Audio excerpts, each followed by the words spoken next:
araw sa lahat. Narito ang latest sa lagay ng panahon ngayong Miyerkules, February 28, 2024. Asahan pa rin ang pagbugso ng hanging amihan at aabot pa rin ito hanggang sa Visayas, ngunit unti-unti rin itong mawawala sa araw ng Huwebes.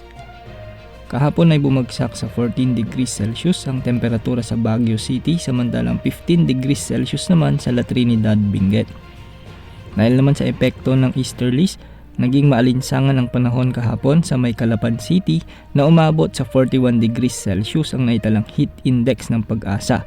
Samantalang umabot din sa 38 degrees Celsius sa Cotabato, Masbate City at Zamboanga City. Pumalo naman sa 37 degrees Celsius ang naitalang heat index sa may Palawan.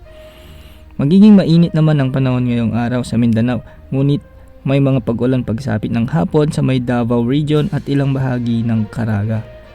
Uulanin na rin ang malaking bahagi ng Sorsogon at Maguindanao pagsapit ng hapon o gabi dahil sa mga localized thunderstorms.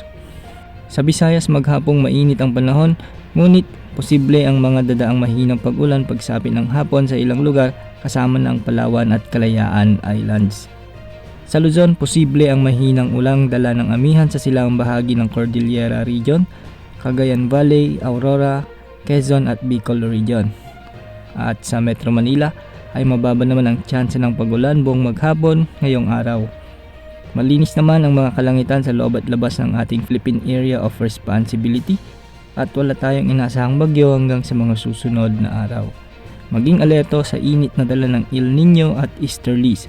Ugaling magbaon ng maraming tubig para makaiwas sa dehydration at heat stroke. Yan po ang latest sa lagay ng ating panahon. Ito po ang weather update ng bayan. Maasahan anumang panahon.